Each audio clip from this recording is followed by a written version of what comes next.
Well, ladies and gentlemen, I'm excited to present to you today our guest, Paul Germanese and AW4U, the real estate group from Windsor, Ontario. We're going to talk about a whole bunch of stuff today, from Paul's start in real estate to the transitioning of a partnership with an administrator and then into a team, how the brand came about, getting their own space. We're going to talk about investing in real estate and just what brings that cream to the top. What creates a great realtor?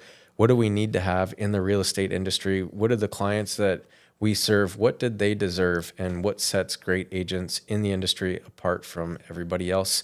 And hint, a lot of it's collaboration and cooperation too. So anyways, we're excited to bring you this show. And without further ado, let's go. My name is Cody Kraus, and I'm a real estate broker owner that's obsessed with everything real estate.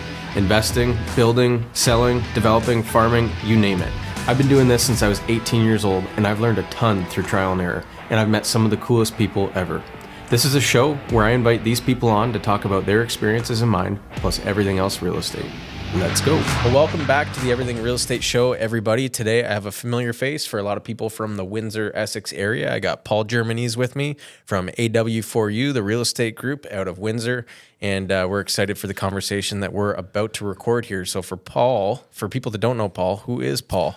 Well, I'm first and foremost, I'm a person just getting over a cold. So if I cough a little bit, excuse me. More importantly, father of three, Sienna, who is 12, going to be a teenager this year, which is pretty wild. Jojo, who's 10, and Vincent, who's 7. So I'm a husband to my wife Trish. Got married in 2009. So whatever that math is, we're going on 16 years this year. Awesome. And I'm a family man and someone just who happens to also be absolutely obsessed with real estate as well. Love it. And you guys are moving a lot of real estate, your team and yourself specifically also. 3 young kids. Yeah. Any tips for time management for our people before we really get into the conversation? It's a great question. I talk about this often because... And 3 busy kids, They all play competitive sports. They're all very, very active. My daughter plays travel soccer and she dances as well. The boys play travel hockey and travel baseball. And I coach my youngest baseball team. And I remember being back at listing appointments when I was younger, and my clients' kids would be at the stage that I'm at right now. And I'm just sitting there, I'm like sweating bullets. I'm like, if this happens to me, how am I gonna deal with this? Yeah. Like this is, and at that time, respectfully, I'm working 9 to 9, right? Like I'm building something here. I always call it 9 to 9 before DocuSign, right? Where you had to go out and get the initials on every counter offer and all that. And then it just kind of organically happens, right? You get a little bit busier, the kids get busier, and then I've just reverse engineered my schedule. And I just book around all those. Those are very important appointments to me, and they stand. I'm tonight. If I looked at our Sky Calendar, shout out to Sky Calendar. I mean, if you got a busy family, it's a fantastic tool to use at home. So I just take a look at that. Today we've got Sienna's got soccer at 6. The boys have haircuts at 6. My wife is working till 5. And again, it takes a village, right? We've got some amazing help in Trisha's parents, and it just becomes the new normal. That's it. But it's busy. And so that's why you got started in real estate, just to afford all the travel sports. That's right. Okay. It's busy, I tell you, but there's no other like time in my life than right now where there is a balance. Yep. It's a balance that sometimes gets unbalanced depending on how the market's doing and all of that, but it's become the new normal, so it's manageable. Cool. We figure it out. And what was the start into real estate? Like you're saying, obviously I'm obsessed with real estate now. Was it always that way? Was it something that happened accidentally, or what was the lead up to it? I was working at Spago's, and a good friend of mine, Pat Monteleone, Joe Monteleone's son. I said to him one day, I said, "Man, I wonder what real estate would." And Spago's is an Italian restaurant for anybody that doesn't know. Yeah. Home base, number one. Shout out to Spago's. And he said, "Yeah, talk to my dad." And then of course I knew Joe and went over there one holiday for some drinks, and it was around Christmas time, and next thing I knew, I was getting licensed, and and here we go, right? And absolutely hated it when I first got in, and let my license expire. Did you really? I didn't do the articling, and at that time I was working with Mike Coffin, and Mike's like, no, you gotta call them and see if they can extend it. He's like, you have it, you just got to figure it out. And as soon as I figured out how real estate works for me, is when it started to do well for me, right? Because at first I thought it was like all sales and no matter what it is, you always, ABC, always be closing. Soon as I realized somehow, and I can't pinpoint when it was, that it was relationships and people and guidance and consulting is when it started to get busy for me. Yeah. So obviously your kids are all into sports. Is sports a thing that you're big on too? Oh yeah. So then absolutely. naturally, like a good player of sports, some people are even more fired up about coaching than they are about playing. Yeah. So it kind of seems like, well, now you feel like you're the coach for your clientele. And once you've realized that it's just a coaching role to help them through the process, now all of a sudden you like it. It's not a sales role anymore. It's a great relation. And I can't stress enough how it's relationship building. Yeah. Right. It's trust. It's people remembering how you make them feel, not what you're doing for them. Right. And it's guidance. And I find I get extreme self-worth from that, right? Knowing that people are in proper hands, they're getting the proper service. They know that I'm not going to screw them over or put my intentions ahead of theirs.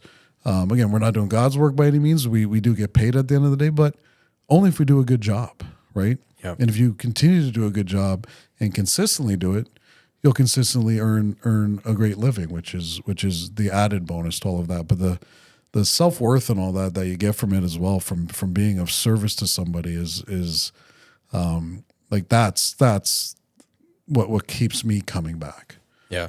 We just had a meeting at our office today and we were going over listing presentations. And I said, keep in mind, guys, like from what the government's concerned, there's two types of companies or corporations in Canada, and they sell products or they sell services. So we don't sell products, we sell a service. So keep that in mind when we're having our meetings with people.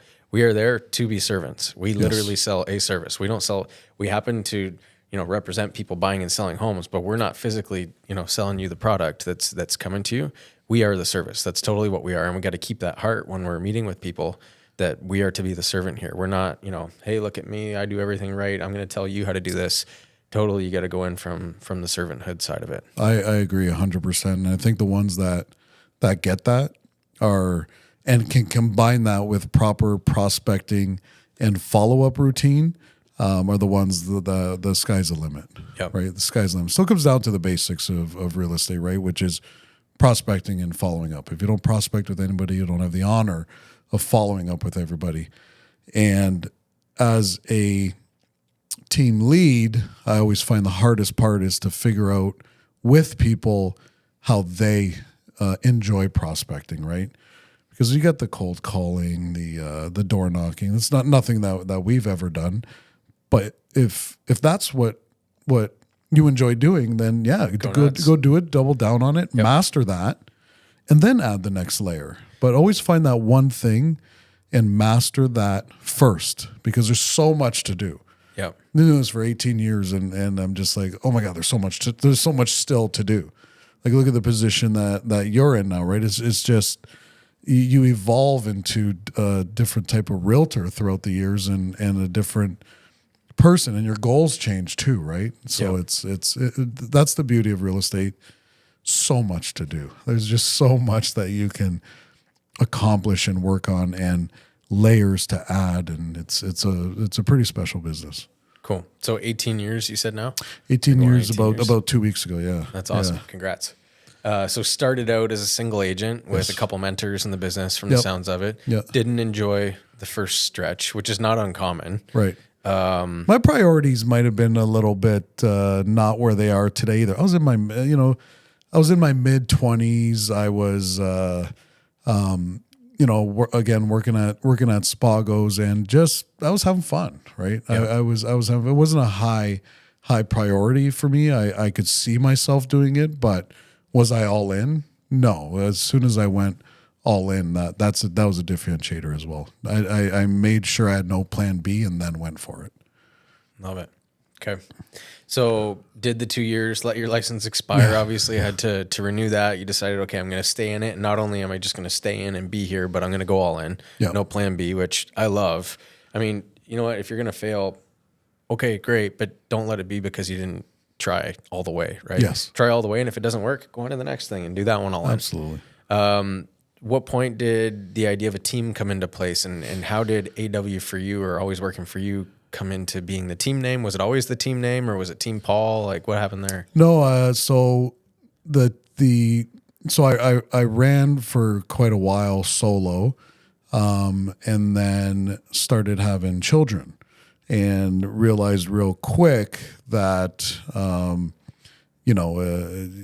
my time is needed elsewhere. Yep. Right. So I need to get home somehow, and I'm in the middle of building a career, and that's going well based off of what you would think is a well career, which is number of units and financials. But I needed to be home. Work-life balance out the window. I wanted to be home. I just wasn't. My biggest goal in life was to have a family. So I wanted to be there to enjoy it. So I hired an assistant, and then I hired a buyer's agent, right? Whatever, an agent that worked with buyers. Yeah. And of course that was Chris Toldo, still with me, and he's on his own. He's his own agent now. He's doing phenomenal in the business, and he was my we called each other cellmates, right? So I'm screwed on time, and I'm drowning. Well, why don't you come drown with me? Yep. Right, let's drown together. And so that was kind of like the start of the team, but that still took a year and a half, and then I didn't want to start a team until I had my own office space. So then I went out and purchased an office, and then started AW4U from then. And Always Working For You just came about as like, how do I scream from a rooftop that it's not about me, it's about the client, because that's what I wanted people to know. That's how I looked at the business, and that's how AW4U came about, which every marketing company told me not to do, like the acronym, because they're like, people aren't going to understand it. They're not going to know what it means. I said, great, then they can ask me, then I can tell the story. So that's why that came up. Cool. So the scary part there, if I had to guess, was probably taking the step to hire the assistant, not necessarily to say to Chris, hey, I need some help with all these appointments, because he's a contractor. Yeah, that's right. He understands that he was in production for commissions, so you don't have to promise him, Yeah. a wage or anything like that. And obviously he can still bring his own sales to the table and all that kind of stuff too. But like, what point did you have to get to in your head where you're like, I think I'm going to take the risk to commit to pay someone's salary? Because I think the wall that all the realtors hit on average is, I had a good year this year or last year, Yeah. but that doesn't mean I'll have a great year. And I think we're in 2025 right now, all the talk about tariffs, all that kind of stuff. So people are really concerned, like, number of units are down. What if I don't keep having a good year? Like, when you hire an administrator and you guarantee them a salary, you're committing to feed their family. Now, if you don't hit that level of sales to pay two families and you've already committed to feed theirs, Yeah. you got to feed theirs and yours goes without. So how did you get to that point and then cross it where you're like, I'm doing it, I don't care? Was it another all-in point where you're like, well, that was a process, right? Because there is a financial commitment to it, but I was at a point where I was willing to buy back some of my time, which is what I needed to do. Also, that hire was a unique hire. It was my cousin, and she had a great relationship with my kids. And my wife at that time went back to work full time, and I needed that buffer if I needed her to run home and watch the kids so I could work, that I have that as well. So it worked for that moment in time. Yeah. And then from there, we kept getting bigger and bigger with more units, and it just wasn't what she had originally signed up for. And she moved on and is off doing amazing things. Shout out to Megan. But yeah, it took some time to get over that financial commitment to it. But then what I realized was every time I've hired somebody, I got time back, but the people we were able to serve, there was more of them to serve, which was great, right? Because when you open up capacity, great things seem to fill it at the same time. Well, and you can get back to more voicemails and emails because now you're not so concerned about finishing paperwork or calling back a service contractor that you're using or whatever, right? It opens you to do your what makes 90% of the money and then farm out the other 10%. But again, it goes back to the goals I had at the time, right? Like I at one point with no assistant, no help on the buying end, I was selling 100 houses alone, and no DocuSign. Yep. Right. And 60,000 kilometers a year on the car. Careful what you wish for, right? Yep. I mean, but that was my goal, and I hit it, but it came at a cost of sanity almost, right? I became to the business's beck and call, and then I remember I lost a client. And the reason I lost the client was because they felt like I didn't have enough time for them because, again, we're going back to the days where there's offer presentations and all of that. Yep. And I'm on a showing and I'm like, guys, we got about 15, 20 minutes here because I got to go present an offer. And they felt that they weren't being served very well. And they left. And I said, I can pivot quick enough to say I never want to feel that again. Yep. So it was from that second that I put everything in motion to open up more time for my clients. Yep. So I love what you said. You said my goal shifted from like having a great sales career to being a family man, essentially. Yeah. And I always laugh when people are like, the goal is to get married. And I'm like, well, it's really easy to get married. It's really hard to stay married. And so same thing too, right? Like it's pretty easy, generally speaking, to become dad. Yeah. And they might not even be your kids. It might be stepkids or whatever, right? It's really hard to stay dad. Yeah. And as as simple as that might seem, it's like, well, no, I think our parents influence us more than just about anybody in our lives growing up. And as much as we might think, our clients want to hear that they're always number one, I think they'd like to know that they're high on the priority list, but I think they do respect when you're family first. And I remember someone challenged me one time to start taking a day off a week. Right. And I was like, well, I'm not going to be serving them very well if I do that.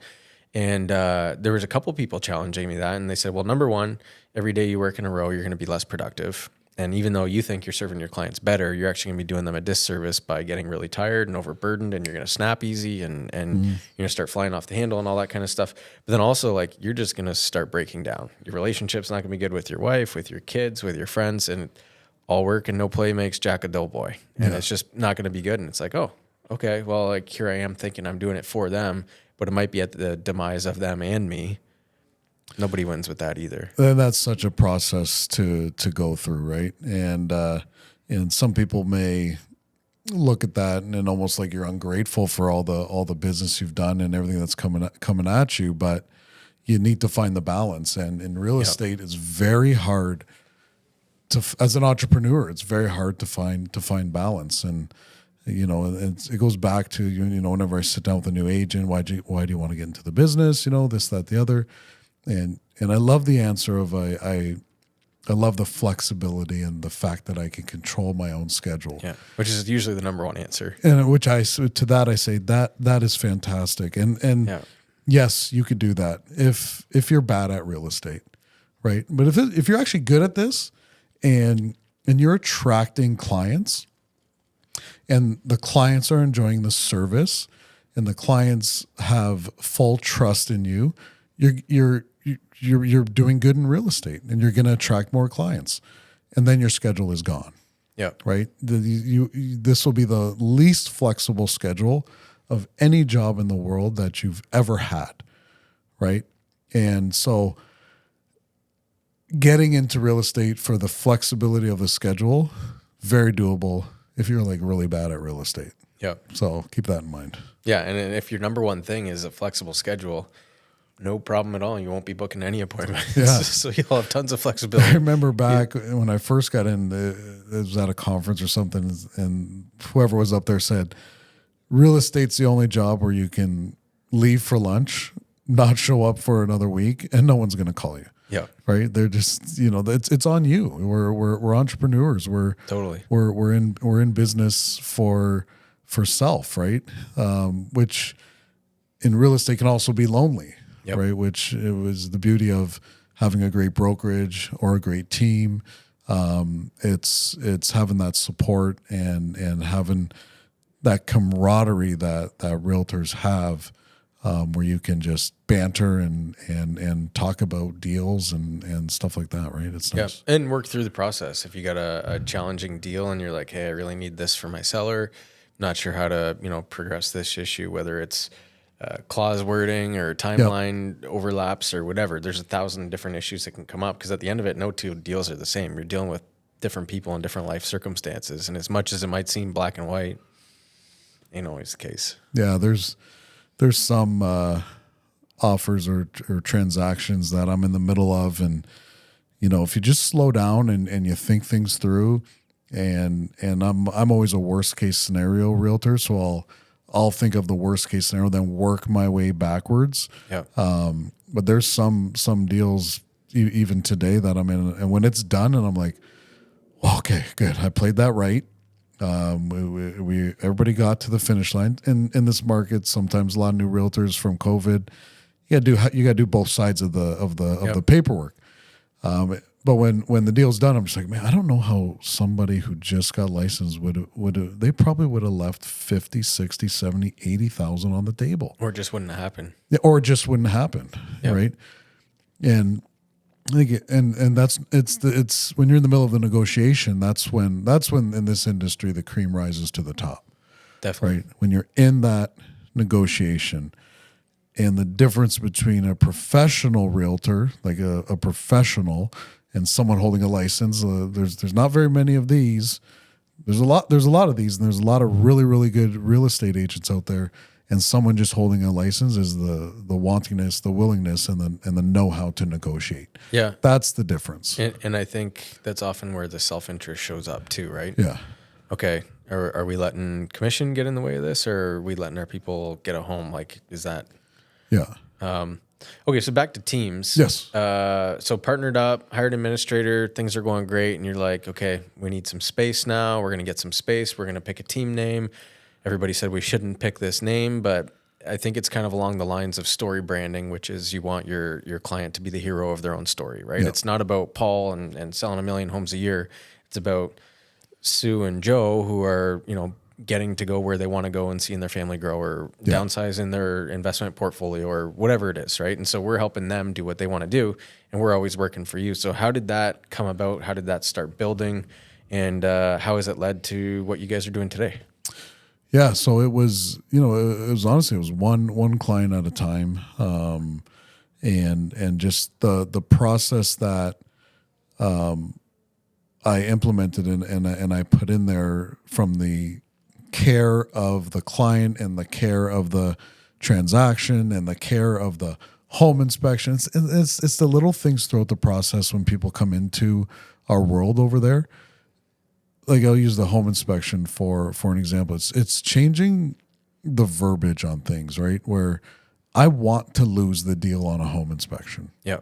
I would rather lose it today on that home inspection than get that phone call 2 months later. Yeah, right? There's knob and tube wiring everywhere. How come you didn't tell us to do a home inspection? 10 out of 10 times I would rather lose it at the home inspection. So always working for you always instilled a different mindset and a different verbiage to all of that. Yeah. Right? We don't talk about commissions. We don't we don't talk bad about the clients. We don't, it's because that's who it's all about. I'm so grateful for the amount of people who've entrusted me, and then as a result, I've entrusted people on my team, and as a result, I've entrusted we had a client come in to our office the other day, and the operations team is there and everything. He's like, man, this just feels like a family when I come in here. And I was Love like, it. And we all, when he left, was like, did you hear that? Like that's it's working. Like it's worked. That's how we want people to feel 100%. Well, and when people feel like they're being treated like family, it's not about price. It's like, oh, they have my best interests in mind. Yeah. Right. most real estate teams, when they start building out, it's Team Paul, Team Germany's, Team Cody, whatever. You took a different approach, which is it's not about me, it's about our clientele. And what I admire that you guys have done very, very well as your team under your leadership is that it's outside looking in, and I don't know what your daily operations is like, but it looks more like a marketing company than it does. And like, I don't think you guys have secret sauce where you're like, we deal with a ton of new home builders and we help people put in basement apartments to build their rental. Like, you guys help, hardworking families buy and sell homes. And I don't think you have a secret thing under your belt that gives you an extra 200 deals a year, other than we really give great service and we try and make them the front of what we're doing. It's not about us, it's about them. But you've done marketing very well. Do you want to maybe speak to like where you've taken inspiration from on the marketing side of it, or how important is the marketing aspect of what you're doing? Do you consider yourselves salespeople? Do you consider yourselves a marketing company? So I wanted to create a brand. Yeah. Right. I did. Plus, my name is not like the best for a team name. Like Team Germanese is it doesn't flow off the tongue. But how do I spell that? Yeah, exactly. So but more importantly, I wanted to create a cool brand. I just wanted to be different. I wanted to stand out. I wanted to keep my blinder. I learned very early in the career, keep your blinders on, do it your way, have a plan, but do it the way you want to do it. And I just had a massive desire to create a cool brand. And for me, that was the office should echo that. How the office looks should echo that. The marketing should echo that. Who's coming into our world should echo that. Our creative director should echo that. Like, I just wanted to create a brand where it was just different, right? I get sick of everybody doing the exact same thing at the exact same time. And even right now, like, I'm kind of over video, right? Yeah. I open up my algorithm is very heavy real estate, but it just looks like the same thing over and over and over. So we're always, and that the brand AW4U is always trying to do something different. Even the industry night we had a couple weeks ago, right, where we all sat in one of our meetings and said, like, why don't we, like, Luis on the team was like, I want relationships in this business like you have relationships in this business, because at the end of the day, when we have a relationship and then we're in the middle of a transaction for two separate clients, it's going to go a lot better for the clients. Big time. Not for us. It's gonna be easier for us because we both know what we're doing and we're both professionals. But at the end of the day, the client's going to win on that. So Luis is like, I want those relationships, right? Yep. So then we all roundtabled it, talked about it. First, I shot it down. I was like, well, like I'm busy. Like, that's the last thing I want to spend money on. Yeah. And then I already got to work with them. I got to have them. Yeah. And then we unpacked it a little bit more, and it's just like, it's all about that collaboration. And we had maybe 70, 80 realtors show up, and there was a desire for it. That was just different. It's outside the box. Like, there's enough for everybody. Like, these are our industry colleagues. Like, let's break bread with them. Let's see them in a social setting. We used to see each other at offer presentations all the time. Which was nice. We get to know each other on the curb in front of the house. Yeah. And then the agent comes down and he's got the final rose, and the one agent gets the offer, and we're all just like, oh my God, well, congrats, man, So it's called co-opetition. Not really a common saying, but in real estate, it's really weird because as much as we might be competing to get the same listing, I might have a buyer for your listing, and now we have to cooperate to get it done. And it's in best interest for your client to work with me, and it's in best interest for my client to work with you. So as much as we might butt heads and try and win something from each other, then we still got to deal with each other on the next one. Well, right? And again, it goes back to, like, some of the industry doesn't understand that, right? And they want to come to a negotiation table very, very, very hard, or very just starting on the wrong foot. And I always love to stop those negotiations and just say, hey, listen, like, we're trying to work together here. How you're talking to me is kind of disrespectful. Yeah. I can do a lot more for you than you can do for me here. Why don't we just restart this here? Yeah. Okay, let's just restart this. I'm on the same team as you here. Yeah. Okay. We're trying to get to the finish line. I'm going to help you get there. You're going to help us get there. let's start fresh here. Yeah. Well, and I've always laughed when people come in, and back in the day when we did offer presentations before COVID and everything else, the agent would come down and they sit at the table and your home sellers would be there. Yeah. And you introduce each other to each other, and there'd be some that would go, thank you for the opportunity to be here. I really appreciated being able to show your home. Here's some of the things I loved about it. This is a little bit about my buyer. Sally and Pete, they can dream raising their kids here and all this kind of stuff. And then you have some that walk in and go, the roof's in terrible shape. Here's what's wrong with the kitchen. There's cracked tiles in the bathroom. And they just sit there and rip it apart. And I'm like a negotiation should be a win-win. Yeah. If there's a win-lose, like something's going to blow up later. You might feel like you won in the moment, but it's not going to be for the greater good. And like, if you have someone who wants to sell a home and I have someone who wants to buy a home, and my buyer's like your home that you're selling, like we could probably come to a happy medium here. And it could be a great legacy story where you raised your family here and now my people get to raise their family. Like Real estate's very emotional. Big time. Right. It's very emotional. Yeah. And going in and beating up the home in front of the home seller, definitely not recommended. But no, again, my reaction to that is typically, it sounds like this might not be the house for your buyers. Yeah. Right. Like tell me something good about the house. I mean, I'm pretty proud to list it. Yeah. You're advocating for your buyers here. Why do they want it if you're tearing it apart? Yeah. It's so, yeah. But again, that's negotiating. Yep. Right. That's bad negotiating on that buyer's side. And again, I can't stress enough how many really, really talented and good realtors there are in Windsor. Like I can't stress that enough. And how much better it is for the client to have more of those. And if we go back to the why and the goals of, again, when you start in real estate, a lot of the goals are, again, financial, transactional. And that's okay. That is okay. Like that is a great start. You got to feed your family somehow. Yeah. But as your career develops, the whys and the goals change drastically. My goal and my why for AW4U, I don't have to run a team. I still sell real estate. Yep. Right. My life would probably be a lot less stressful if I didn't run a big team and have operations and all these costs and all that. Because your HR department and your realtor. HR department is very busy in our office. Very busy. Yeah. You're looking at them too. But it's my why for running the team is the marketplace deserves awesome real estate agents. Yep. I'm confident and I know that AW4U presents that to the market. And for the clients choosing to work with somebody on our team. Yeah. Well, that's the why of the team. As much as you guys said we want to be different, you also said, okay, we're going to maintain like a high quality standard of service, standard of marketing, all that kind of stuff too. And like Windsor is a city, but it's a small city and we're landlocked. Like we're on a peninsula that's 3 sides water. We're like a tiny Florida, right? And so we run into each other a lot. And in 2021, houses were flying off the shelf left, right. There was agents coming down from Toronto. We didn't care who was buying the home as long as they were spending $25,000 or $50,000 more than the next bidder.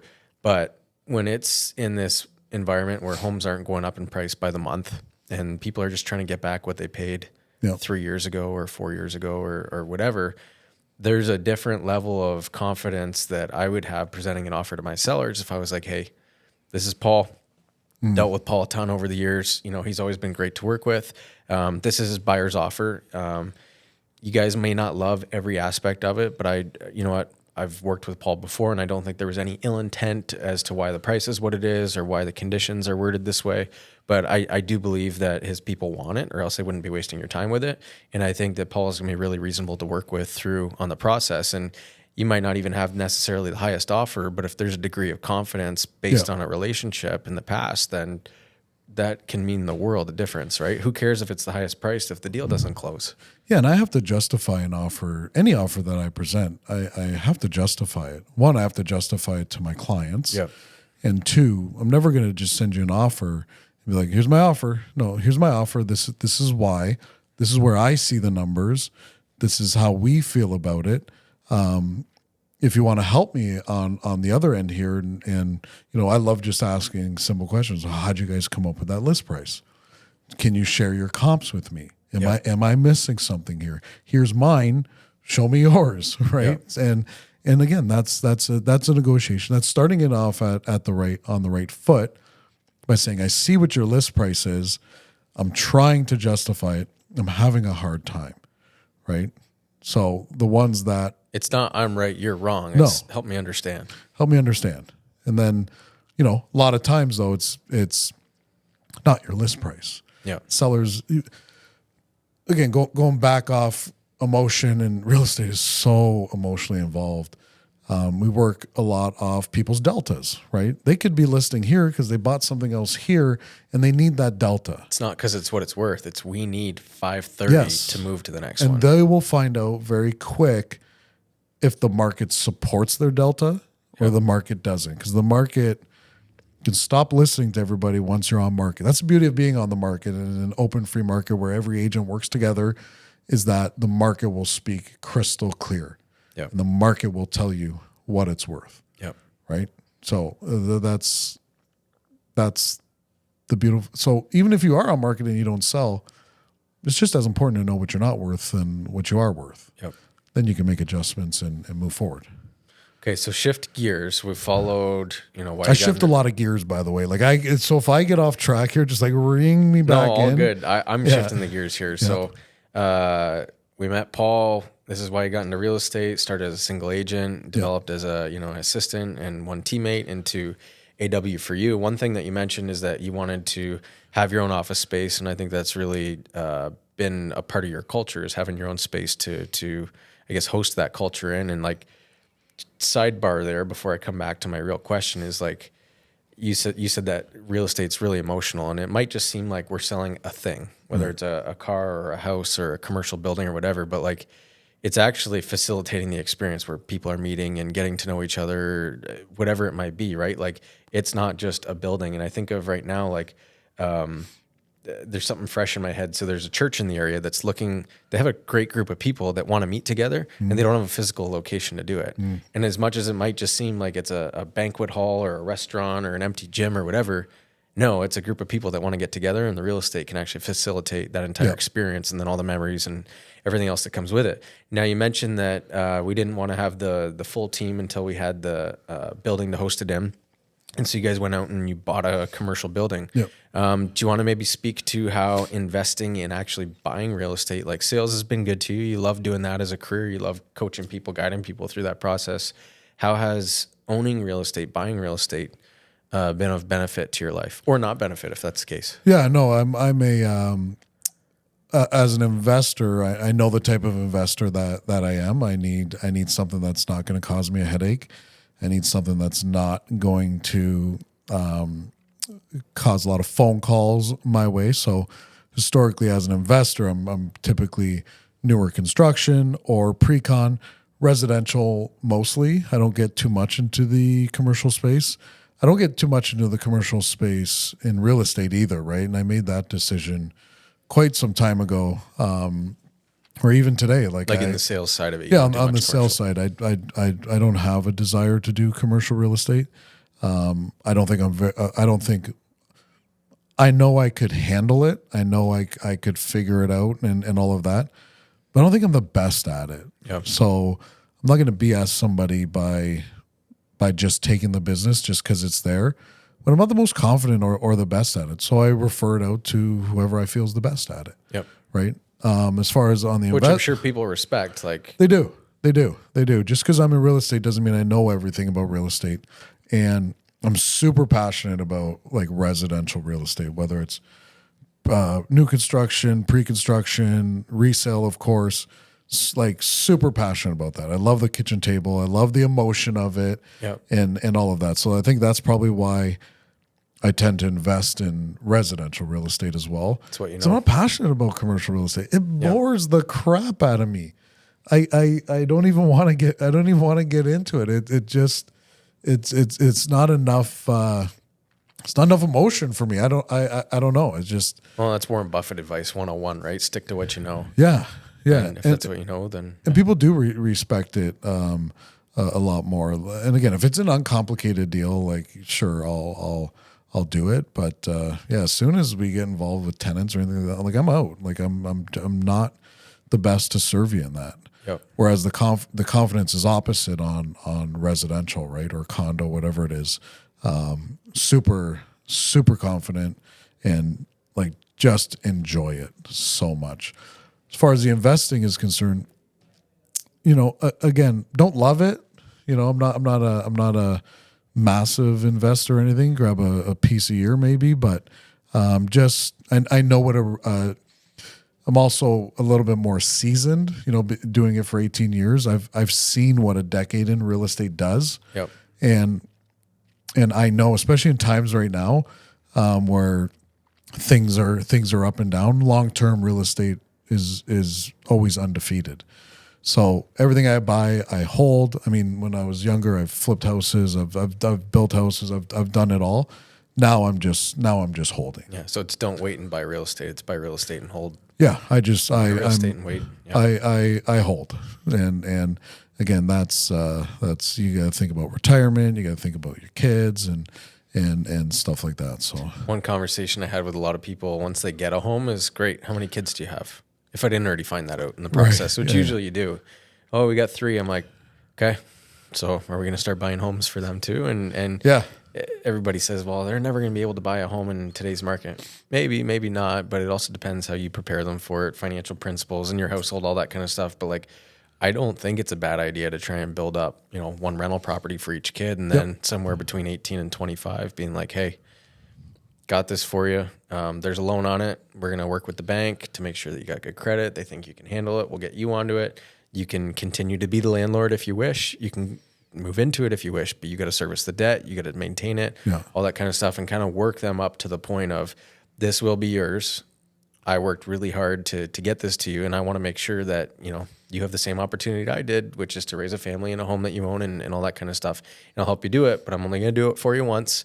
And I want to make sure that you feel ready to handle it. And I think it could be a great way to transition wealth generationally down to the next ones. And hopefully they can do that for theirs too. Yeah, and if you're in real estate, I think you should most definitely invest in real estate. It allows you to relate to your clients a lot more. It gives you a different skill set and kind of peels the curtain back for you in certain aspects as well. And it really lets you learn that side of the business by just simply being involved in it. Yeah. Also, if you're in real estate and you don't own a home, I think that should be like goal number one. That way you can go through that process as well. And if you do own a home, I don't recommend selling it, but when you get to that process of selling it, you'll realize like how stressful it actually is. Yeah. We were going from our second to our third home, and it wasn't a great market at the time. And so it was driving me nuts because I would get a showing booked and then they would, not show up. And I'm like, I don't know why this surprises me. It happens to our clients all the time. Right. So I feel like I'm just, veil over top, not noticing it any different. And so my advice to a lot of people now is like, you're going to be let down through the sale process. People are going to show up late or not show up. They might show up right on time and then spend 3 minutes in the home after you spent 3 hours cleaning it. Like, go for a coffee. Don't check the Ring doorbell. I'll get back to you with feedback tomorrow, or if we have an offer tonight, you'll hear from me tonight. But like, things are going to let you down through that process. But let's keep in mind the greater goal. And there's certainly disappointments on the way. Like, we're dealing with one home seller right now who unfortunately wasn't getting all the rent from his tenants. So we had the conversation with him. I got to sell it. I can't afford to hang on to it if we can't get there. And the metaphor I used to him is I said, you're going to be limping across the finish line here. But when you do get to the finish line, things are going to be great. You're going to be running straight to the bank. And so he's not getting uber wealthy or anything like that. It's a person who bought one rental home, 3-4 years ago. They've built a little bit of equity in it. They're going to be able to take their kids over there, give it a coat of paint, make it look really nice, clean it up to sell. And it's a crutch right now because they're barely being able to service the monthly debt on it without getting rent. But once they do get there, they're going to see the fruits of the principal pay down over 3-4 years, all that kind of stuff. And take all the bad out of it, it's still going to be an awesome experience overall. And same thing when I was selling my home. There was a lot of letdowns during the process. It didn't sell the first time around. We ended up keeping it and renting it out. People let me down when they were showing it and didn't show up and all that kind of stuff. But at the end of it, it was a great home for our family to live in. It went up in value. I got some equity out of it, and it was a great process overall.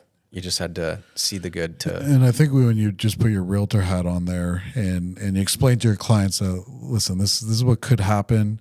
We might have people that like getting one step ahead and preparing your clients for what's about to happen is amazing. Yeah. Right. And that's something that they want. They want that communication. They want that knowledge, and they want to be prepared. Right. Yeah. Nobody wants to be, all of a sudden these things happen, and then now you're scrambling trying to explain these things and just sitting back there. But that comes from trial and error, right? Yeah.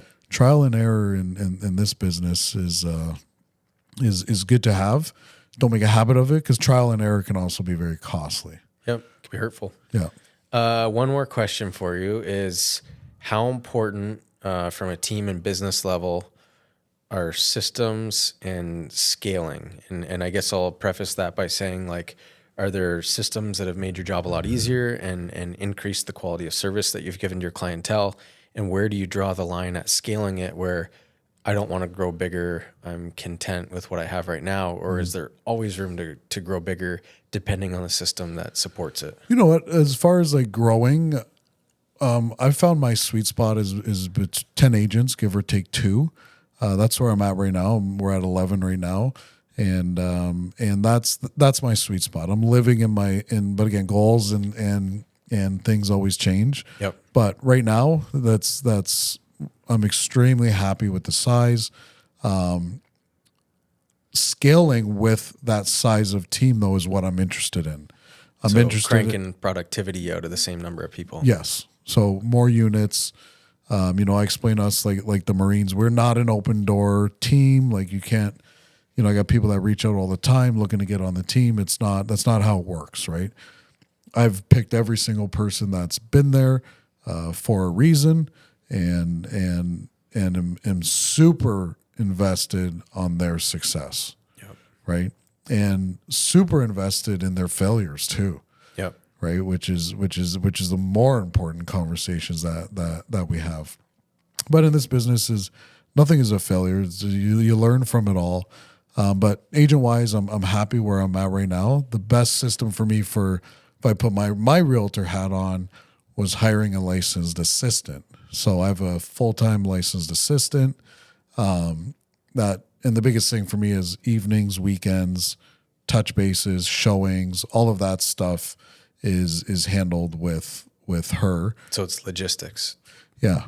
And it's the listing side, right? Yeah. So if a client reaches, and we have our group chats with every single client, if a client reaches out and needs information, well, Andrea knows to answer that, right? If a client reaches out and needs insight, well, then I see that and I know that I need to answer that. Yeah. Right. So, but you have to find that right person in that role. It's a very demanding role because, again, it's 24/7, 365. It's evenings, it's weekends. Again, like the listing we listed last week, 60 showings, sellers living there. It can be a lot at times. Systems on the back end of our business is everything. Yeah. It's everything. The showing, follow up, the CRM. It's everything. So we're not necessarily a heavy leads team. I've always felt that if they come for leads, they'll leave for leads. Yeah.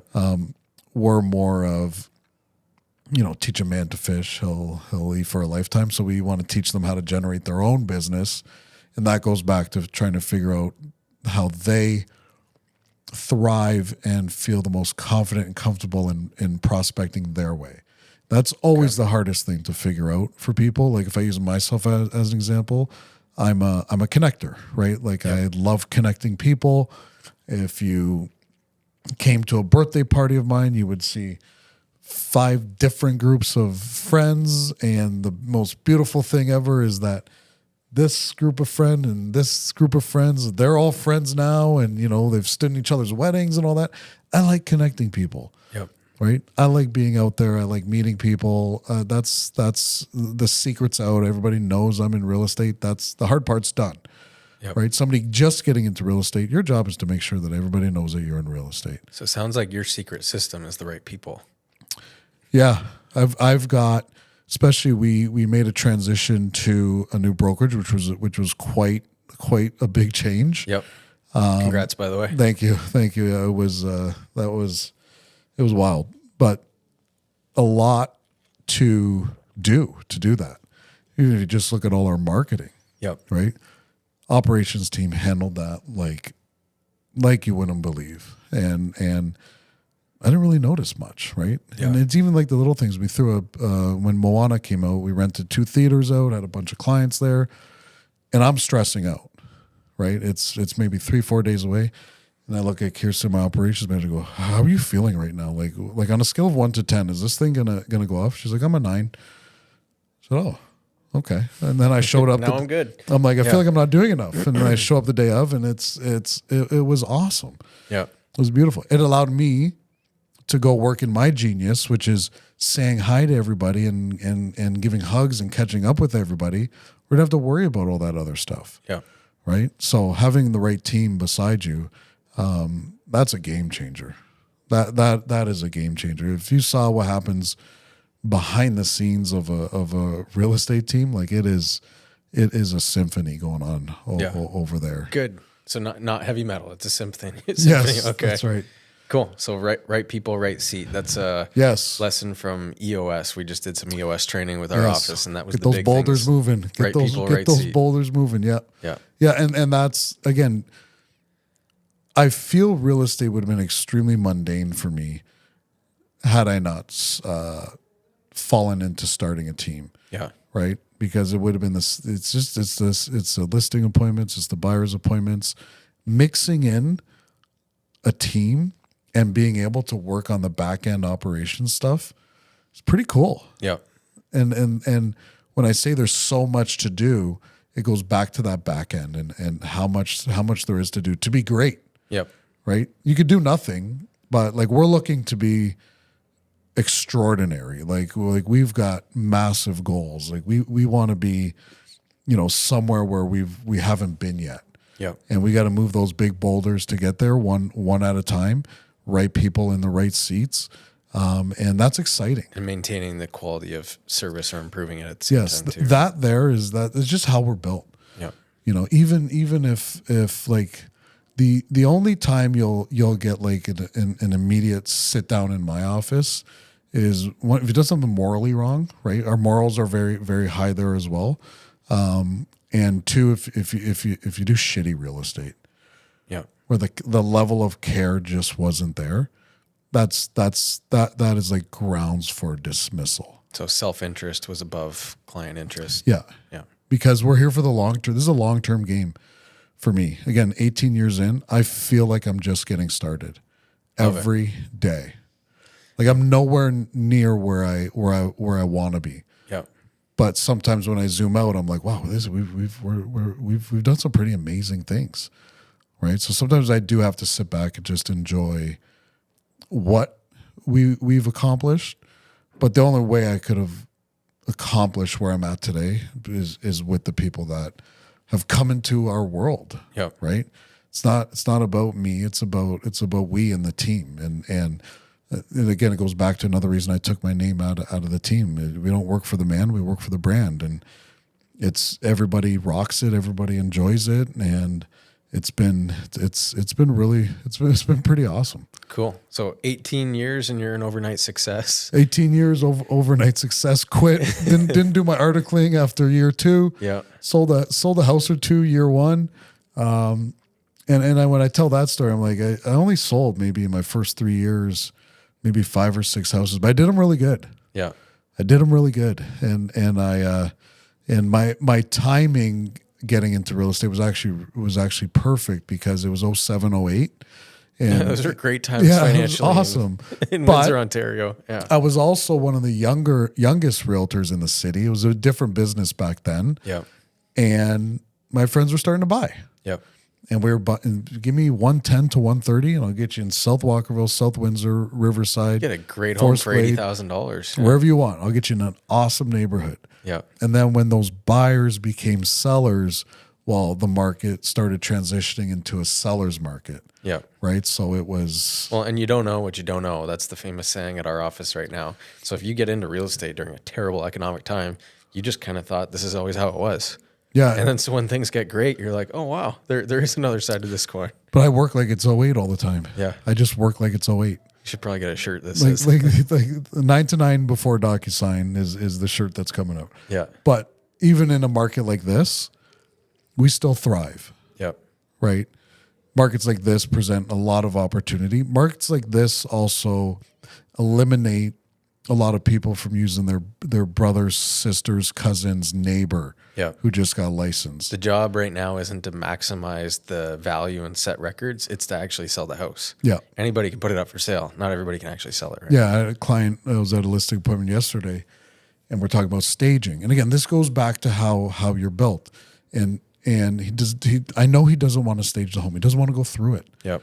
But I'm walking around and I looked at him and I said, listen, if I was you and I was selling this house, I would stage it. Let me do what I do here. Okay. Yep. Well, will that result in a price from here to here? I said, no, but it's going to result in you staying for sale or being sold. Yep. That's the Right. difference And right now. that's important right now. Yep. It's very important right now. So let me do what I do, which is my job as a realtor is to make sure that I present the best product to market Yep. at whatever cost, reasonably. Yep. Yep. For Right? sure. That's my job. Yep. And I will do whatever it takes to make sure that happens. Because when my head hits the pillow, if I didn't say that to him yesterday about that staging, when my head hit the pillow, I wouldn't be able to sleep. Yep. He can decline doing all that. I don't want to. Okay, good. I tried. I'm leading you to the promised land as best as I can, but I also respect your situation. Yep. Right. So then that's the always working for you way, right? Like where it's like, yeah. And you know what, that conversation is going to cost me $3,500 or $4,000 by the time I'm done with it. But it might net them another 6,000. Plus. Yeah.